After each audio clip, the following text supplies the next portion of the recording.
حضرات، قرآن میں ہے نساؤکم حرث لکم، بیویاں تمہاری کھیتی ہیں۔ کچھ لوگوں نے اس پر اعتراض جتایا، کچھ لوگوں کا اعتراض ہے کہ بھئی قرآن میں بیوی کو کھیتی کہا گیا ہے۔ اب ان بیوقوفوں کو یہ بتائیں، میں بڑے پیار سے یہ بات آپ کو سمجھانا چاہتا ہوں، قرآن نے بیوی کو کھیتی کیوں کہا ہے؟ اور کھیتی کہنا کیا کوئی عیب ہے؟ کیا کھیتی کہنے سے ان کی عزت کم ہو گئی؟ یہ صرف سمجھنے کی بات ہے۔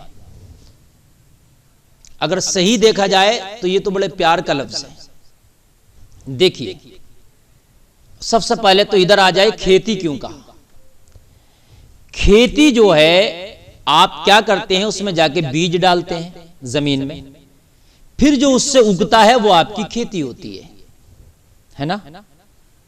اور وہ آپ کی پیداوار ہوتی ہے۔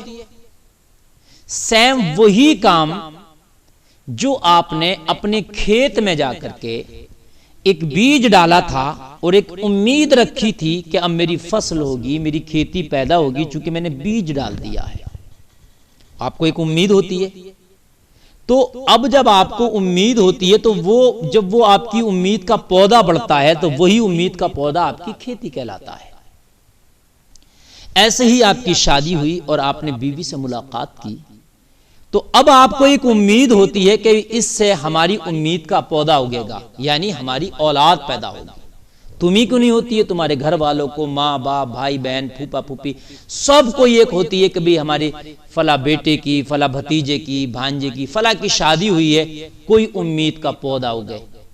آپ نہیں دیکھتے شادی کے بعد بچے نہ ہو تو سب کے منہ کیسے اتر جاتے ہیں، سب کتنے غم میں پڑ جاتے ہیں، کتنی ٹینشنوں میں ڈاکٹروں کو دکھاتے ہیں۔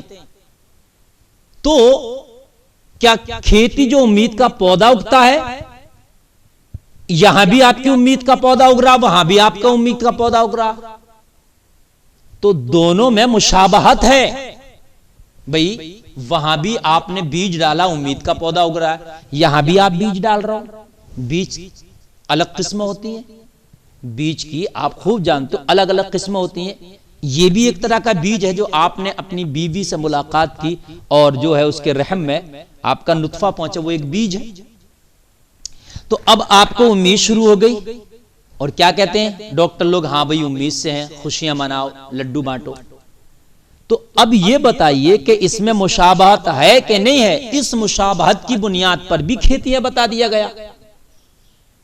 اب پہلو آپ اس میں بے عزتی کا نکالو، تو بے عزتی کہاں سے؟ مجھے بتائیے، ایک وہ آدمی بتا دیجئے پوری دنیا کے، میں چیلنج کر کے کہتا ہوں، ایک کسان ایسا بتا دیجئے کہ وہ اپنی کھیتی کرتا ہو، اپنا کھیت بوتا ہو اور وہ اپنی کھیتی سے نفرت کرتا ہو۔ آپ دیکھتے ہیں ایک ایک پودے کی نرائی کرتا ہے، ایک ایک پودے کی سچائی کرتا ہے۔ اگر اس کو مکڑی، کوئی سونڈی یا کوئی کیڑا لگ جائے، اسپرو کرتا ہے، کتنا پیار کرتا ہے وہ اپنی کھیتی سے۔ یار کھیتی جو ورڈ ہے، مجھے یہ بتائیے کہاں اس میں بے عزتی کا شائبہ ہے؟ آپ بتائیے۔ کسان تو اپنی کھیتی سے اپنی جان سے بڑھ کر جو ہے پیار کرتا ہے۔ وہ صبح 4 بجے اٹھ جائے گا، میاں وہ اپنی کھیتوں میں نکل جاتا ہے، کیوں؟ اپنی کھیتی کی حفاظت کے لیے، دیکھ ریکھ کے لیے۔ پورا پورا دن گرمی ہوتی ہے اور آپ دیکھتے ہیں وہ کھیتوں پہ پڑا رہتا ہے، آپ کو اے سیوں میں چین نہیں آتا ہے، اور وہ ایسے ہی تپتی ہوئی دھوپ میں سورج کے نیچے کوئی سایہ نہیں، اور اپنی کھیتیوں کی حفاظت کر رہا ہوتا ہے، ان کی نرائی سچائی کر رہا ہوتا ہے اور ان کی دیکھ ریکھ کر رہا ہوتا ہے۔ آپ اپنی بیوی کو کھیتی کی طرح پیار تو دے کے دیکھیے، آپ کے گھر میں جھگڑا ہی نہیں ہوگا۔ ارے کھیتیاں سمجھ کے تو دیکھیے اپنی بیوی کو، آپ کھیتی کی طرح سمجھے ہی نہیں، آپ نے تو کوڑا کباڑا سمجھ رکھا ہے۔ وہ کوڑا کباڑا نہیں، وہ کھیتی، جیسے کھیتی سے آپ کو پیار ہے۔ آپ دیکھتے ہیں، میں نے دیکھا کہ جو پنیر ڈالتے ہیں، پود ہوتی ہے کسی بھی چیز کی، دھان کی، مرچ کی، کسی بھی چیز کی، تو جو کسان ہوتا ہے وہ کیا کرتا ہے؟ جب پود ڈالتا ہے تو اوپر کو اس کے کچھ چیز ڈھک دیتا ہے، پرالی کیوں نہ صحیح ڈھک دیتا، پتیل کاٹ کے ڈھک دیتا۔ کیوں؟ کہ بھئی وہ زیادہ دھوپ کی وجہ سے، زیادہ بارش کی وجہ سے، زیادہ ٹھنڈک کی وجہ سے یہ میرا جو پودا ہے یہ بھی چھوٹا ہے، یہ مارا نہ جائے، یہ جو میری پود ہے یہ مارا نہ جائے، اس وجہ سے میں نے ڈھک دیا. جب جیسے جیسے بڑھنے لگتا ہے تو وہ ہٹا دیتا ہے. یار کتنا پیار کرتا ہے وہ اپنی کھیتی سے. یہ پیار تو پیدا کریں آپ اپنے اندر, پھر دیکھو جھگڑے کیسے ہو جائیں گے, کیسے طلاقیں ہو جائیں گی. اب کسی چیز کو تم الٹا لے لو. میں نے آپ سے کہا بھائی سیب کھاؤ گے, پانی پیو گے, آپ نے مجھے گالی دے دی.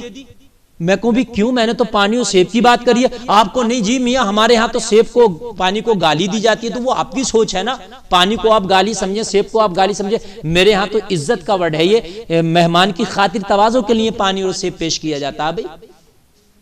تو وہ آپ کی سوچ ہے نا. آپ کے یہاں, اب آپ کے یہاں کھیتی کو برا سمجھتے ہوں گے, ہمارے یہاں تو کھیتی کے لیے لوگ مٹ جاتے ہیں, مر جاتے ہیں. اپنے کھیت کے لیے, ایک انگل کے لیے مر جاتا آدمی. کسی کی کوئی مینڈ کاٹ لے, جی میرا کھیت کاٹ لیا, مر جاؤں گا, مار ڈالوں گا.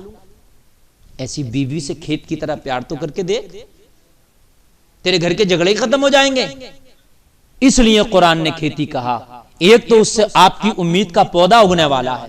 جیسے آپ کے کھیتوں میں آپ کی امید کے پودے اگتے ہیں, آپ کو خوشی ہوتی ہے جب آپ کی فصل اچھی ہوتی ہے, آپ کو خوشی ہوتی ہے. کون آپ کی اپنی فصل کو بے عزت کرتا ہے؟ کون اپنی فصل کو گری ہوئی نگاہ سے دیکھتا ہے؟ مجھے بتائیے, کوئی اپنی کھیتی کو گری نگاہ سے دیکھتا ہے؟ میں اگر آپ سے آ کے کہوں کہ بھئی ماشاءاللہ آپ کی کھیتی بہت اچھی ہو رہی ہے, تو کیا میری عزت بڑھے گی اس میں کم ہوگی؟ میری عزت بڑھ جائے گی. لفظ کھیتی بے عزت کون سی ڈکشنری میں ہے مجھے بتائیں. عجیب بے وقوفی, عجیب احمقانہ حرکت ہے کہ صاحب وہ قرآن نے کھیتی کہا, تو کھیتی اگر کہا ہے تو کون سی ڈکشنری میں؟ آپ تو شیر کہہ دیتے ہو اپنے بچوں کو بہادر ہو, تو شیر کیا وہ شیر ہوتا ہے؟ مثال دیتے ہیں نا آپ, ایک مثال ہوتی ہے. بہادر ہے کوئی تو شیر کی مثال دے دی ہے نا. کوئی اگر کوئی بھئی بادشاہ ہو گیا تو کہتے ہیں بھئی یہ تو سکندر اعظم بنے گا, تو کیا وہ سکندر اعظم ہو جاتا ہے؟ بھئی مثال پیش کی جاتی ہے. تو قرآن نے کتنی پیاری مثال پیش کی, اس مثال کے اندر گہرائی دیکھیے. کھیتی میں خالی اس معنی کری نہیں کہ بھئی جیسے کھیتی میں آپ کا کھیتی ہوتی ہے اور آپ کی فصل ہوتی ہے, اس طریقے سے آپ کی بیوی سے بھی آپ کی اولاد پیدا ہوتی ہے. اس طریقے سے نہیں, کھیتی سے ایک پیار بھی ہوتا ہے. قرآن چاہتا تو کوئی دوسری مثال بھی دے سکتا تھا, لیکن دوسری میں اتنا پیار نہیں ہے جتنا پیار کھیتی میں ہے. پہلے دن سے بیج ڈالنے سے لے کر اور آخری دن تک کاشتکار اپنی کھیتی کا خیال رکھتا. بارش ہو تب اس کا دل گھبراتا, ہائے میری کھیتی خراب نہ ہو جائے. ٹھنڈ زیادہ پڑ جائے تب اس کا دل اپنی کھیتی کی طرف رہتا کہیں ماری نہ جائے. برف پڑ جائے تو اس کا دل اپنی کھیتی میں رہتا کہیں برف سے ماری نہ جائے. بارش نہ ہو تب اس کا دل اپنی کھیتی میں رہتا ہے کہیں بارش نہ ہونے کی وجہ سے میری کھیتی نہ مری جائے. ہوا زیادہ چل جائے تب اس کا دل اپنی کھیتی میں رہتا ہے کہیں میری کھیتی خراب نہ ہو جائے. یار وہ پیار تو کر کے دیکھو.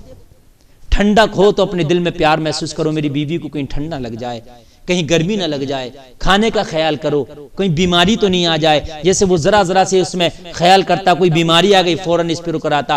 آپ کھیتی کی طرح اپنی بیوی کو سمجھ کو دیکھو. رب کی قسم کھا کے کہتا ہوں کبھی جھگڑا ہی نہیں ہوگا گھر میں. کھیتی کے کیسے خیال کرتے ہیں آپ؟ بیماری آ گئی کھیتی میں دوا لگا رہے ہیں, ہوا آ گئی تو اس کا انتظام کر رہے ہیں, بارش نہ ہوئی تو پانی دے رہے ہیں, اس کا انتظام کر رہے ہیں. ایسی بیوی کا تو کرو, جس چیز کی ضرورت ہے وہ مہیا کرو اس کو. اور ایک چیز اور, کھیتی آپ سے منہ سے نہیں کہتی کہ مجھے پانی چاہیے, مجھے دوا چاہیے. آپ دیکھ کے اندازہ لگا لیتے ہو, ہے نا, دیکھتے ہو اور دیکھ کے اندازہ لگا لیتے ہو کہ یہ کھیتی یہ چیز چاہ رہی ہے. آپ اندازے کے طور پر اس کو دے دیتے ہو. اپنی بیوی کے ساتھ بھی کھیتی والا سلوک کرو نا. وہ کہنے کی نوبت نہ آئے, اندازہ لگاؤ اس کو کس چیز کی ضرورت, کس چیز کی چاہت ہے, اس کے کہنے سے پہلے وہ مہیا کر دو. میں دیکھتا ہوں کیسے جھگڑا ہوگا آپ کے گھر میں. کھیتی والا سلوک تو کرو. ارے قرآن نے کھیتی کہا تو کھیتی والا سلوک تو کرو. آپ کو بیوی کی کس چیز کی ضرورت ہے, آج جیسے کھیتی کو دیکھ کے آپ محسوس کرتے ہو, بیوی کو دیکھ کے محسوس کرو. اور جس چیز کی ضرورت ہے کہنے سے پہلے وہ پورا کر دو. خدا کی قسم تیرے پیر دھو کے پیے گی تو اس سے جھگڑا کبھی نہیں کرے گی. عجیب معاملہ, کھیتی کہہ دیا قرآن نے. سمجھو تو اب تمہاری جہالت کا ہمارے پاس تو کوئی علاج ہے نہیں. اب تم سرچ تم نہیں کرو, اسٹڈی تم نہیں کرو, اب اس پہ تم اگر انگلی اٹھاؤ تو میاں اس کا ہمارے پاس کوئی علاج نہیں. جہالت کا علاج تو علم ہے. آپ علم حاصل کرو, پڑھو لکھو, پتہ چلے گا. تو قرآن نے بڑی پیاری مثال دی ہے. خدا کی قسم اس سے بہتر کوئی مثال ہو ہی نہیں سکتی تھی. تمہاری بیویاں, تمہاری کھیتیاں. جیسے کھیتیوں سے پیار کرتے ہو، جیسے کھیتیوں کی دیکھ ریکھ کرتے ہو، جیسے کھیتی سے تمہیں پھل ملتا ہے، ایسے ہی تمہاری بیویوں سے تمہیں اولاد کی شکل میں تمہیں پھل ملے گا۔ اللہ تعالی ہمیں شریعت و قرآن پر عمل کرنے کی توفیق عطا فرمائے۔